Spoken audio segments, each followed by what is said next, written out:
marine conservation professor there. I started in Kotzebue, and there's a fellow in the audience, John Creed, who I don't see him right now. There he is back here. One of the first folks I met up in Kotzebue 30 years ago. And he was a journalist then, and now he's a journalism professor there. And John and his wife Susan are journalism professors in Kotzebue, and they are the two people on the faculty of the University of Alaska that I know that understand academic freedom and assert it clearly and strongly. I'm out now, but they are still inside and they're still doing it, so I'd like to, if I had something, I'd toast to you guys. Also, they've got a wonderful book out about with Alaska Native writers from, what's it called again, John? Purely Alaskan. Purely Alaskan, right. I commend that to any of you. But after Exxon Valdez, I was the University Marine Advisor in Prince William Sound. And of course, the Exxon Valdez brought a lot out, the good and the bad out of a lot of us, I think. And the university started having problems with what they called my advocacy. Well, if you can't be an advocate for conservation after something like the Exxon Valdez, then there's part of you that's not fully alive, I think. So, but they started having a problem with all this, and it came to, not to bore you with details, but it came to a head, and the straw that broke their back was the Bristol Bay oil lease, which I suggested should not be done.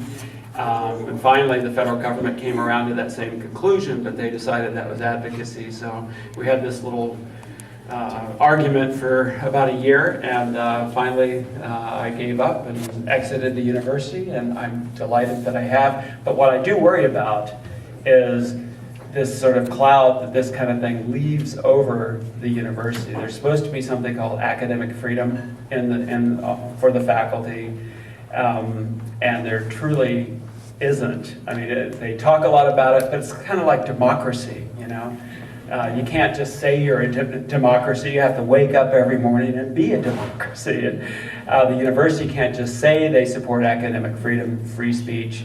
You have to actually do it, even if it's considered threatening to your benefactors, such as big oil and the politics in Alaska. So, at any rate, I'm fine with what I did, but I do worry about where the university is in this. And by the way, just a little quick anecdote. I have a couple of hours to talk here, don't I? All right. Don't worry, I'll get around to this here quickly. Someone asked me, knowing that I'd been with the university for 30 years, I said, well, what do you think about the university? I thought very quickly of when Gandhi went to London and he toured the slums outside of London. This is in the 1940s and 50s, and then all this media clutch afterwards asked him, Mr. Gandhi, what do you think of Western civilization? And he said, I think that would be a very good idea. And I thought very quickly, well, what do you think of the University of Alaska? And I said, well, I think that would be a very good idea, because you can't have a university without having true protection for free speech, to seek and teach the truth without fear and without favor.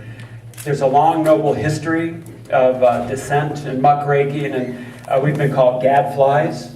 Chuck Hamill, one of my mentors, he was called gadflies. I've been called it. And I went back, and he considered it a negative term, and I went back and looked in the literature, and it was first used by Plato when he was writing about Socrates, when he was on trial for his life, and Socrates said, you need people like me. You can kill me, but you're going to hurt yourself more than you hurt me, because you need this kind of dissenting opinion.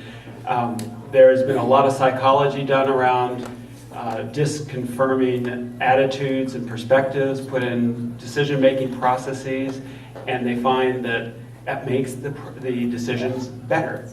I mean, you've got a long string of people from Emerson and Thoreau. I won't bore you with the whole history of this, and then Ida Tarbell around the turn of the century, bringing down the Rockefeller Standard Oil Trust.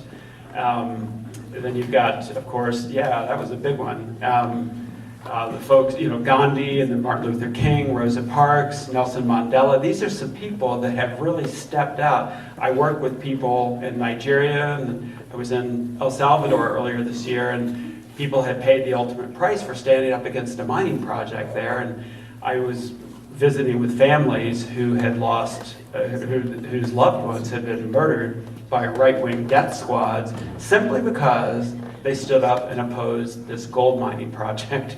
And so, there are people around the world, the folks in Nigeria, they've paid a dear price for their standing up and dissenting opinions. And I wanted to leave you with one story about activism that really sort of touches my heart and sort of enlivened me about it. But also I wanted to commend Greenpeace. Melanie Duchin is here as well, and they are an organization that is right out in front of doing what needs to happen as well. Cook Inletkeeper, and these are groups that are not afraid. They're pretty fearless in coming up against the industrial ideology that seems to run Alaska. And I'll tell you, they know we're out here, and they know we're going to not go away, and they need us to provide these dissenting opinions, or else they're going to make stupid mistakes. There were people telling Enron they were going to collapse. They didn't listen. There were people telling the State Department and the intelligence analysts saying, by the way, there are no weapons of mass destruction in Iraq. They weren't listened to. This is an old history. There Mabel Yu, who was telling her financial firm, these deals we're doing, this is about 3 years ago, are bogus, things are going to implode, and they were considered, sort of crazy. But turns out, many of these dissenting opinions turn out to be true. This is one of my Jay Peterman moments here, if you're a Seinfeld fan, but I'm looking for that tweed cloth in Papua New Guinea. I've been working some in Papua New Guinea, and this really, I'll share this short story with you, and then I'll get off the stage and let you have some more music and fun. I went out to an island. It was about 40 miles offshore, the north shore of Papua New Guinea. It took us about 5 hours to get out there in a pretty small boat, one engine, about 6 of us, all other New Guineans and myself. And I was invited out to the island to talk to them about the risks and concerns about this deep sea hydrothermal vent mining proposal that some mining companies have put together. Down at 1.5 kilometers deep, these deep sea hydrothermal vents are going to tear them apart for their gold and copper. And the coastal indigenous people in New Guinea are very worried about this, so they invited me out to this island. We finally got there after several hours of traveling, and just idyllic place, white sand beaches and such. And so we get off the boat and we're walking into the village, and I very quickly noticed that I was the first one in the line, and I didn't know this place. But I came into the village, and everyone in the village was sitting under a tree, and I thought, well, this is odd. And this one guy leapt to his feet and just crazy eyes starts charging at me and screaming these, speaking in tongues, and I was so blissed out I couldn't react. I just thought, oh, well, this is interesting. But it was all a joke to sort of, they were trying to get a startle out of the white guy, right? But I was too blissed out to really react. So then we went to the Long Hut, where we're going to do the talks and talk about this. There were 4 villages on the island. They all came together. We all got together in the Long Hut. And this is a primal village. There is no electricity, no jobs, no school, no store. It's as primal, it's as 16th century as a place I think I've ever seen. And all these people in the Long Hut, so I'm getting ready to give my talk. And some birds fly by, and I just casual small talk. I pointed them out to this guy next to me, and he leaves, and about 10 minutes later he comes back with one alive and hands it to me. And I said, what am I supposed to do with this? And the other people said, well, we need to take him back with us to the mainland. And they thought, well, I wanted to eat him. And I didn't, so we did take him back and released him. You'll be glad to know. Then I got my chance to give my talk. And so I discussed my concerns about this deep sea. This is the first deep sea mining project in history. It's a big deal, and I was very concerned. They were very concerned because that's where they live. And I gave my talk, and then at the end of it, it was through translators, and so at the end of it, all the chiefs from the various villages were together, and they started talking. I said at the end, and I'd be delighted to help you in any way oppose this project. And there was this long discussion amongst all the chiefs. And I finally, about 5 minutes go by, and I asked my translator, what are they talking about? He says, I have no idea. And then finally they said through their translator, the chiefs would like to know if you will come help them attack the ship. And I thought, well, Now there is some activism. My friends at Greenpeace would be right there with them, I think, and Cook Inletkeeper. And so I said, I said, well, there's a lot we could do. We could do legal action, like Peter Van Tyne would be very good at doing. We could take, I'll review the environmental impact statement for you. They were sort of staring at me. They were dead serious. And I said, look, and then I realized, if all else fails, save me a spot in your canoe and I'll be there with you.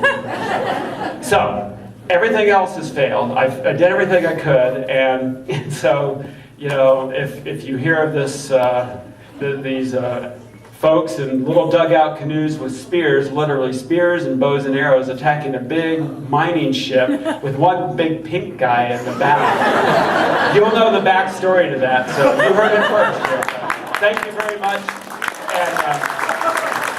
And again, the only way I can do something like this is to know that this is not about me, this is about all of us. We have a big job to do in creating a sustainable world. We're sort of in an imploding situation right now, but we can get out of it. We shouldn't be fatalistic. We shouldn't be in denial. There's not a person in this room in denial. So let's make this thing happen. Thank you very much.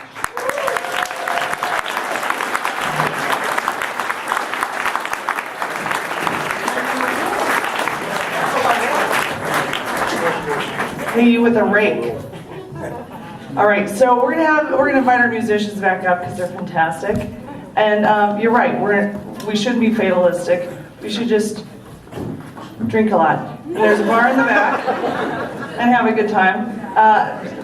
The brave souls up here that danced, I don't think they should be the only ones here. And then we're gonna be giving away $3,500 here in just a little bit. So if you don't have your raffle tickets yet, Bobby's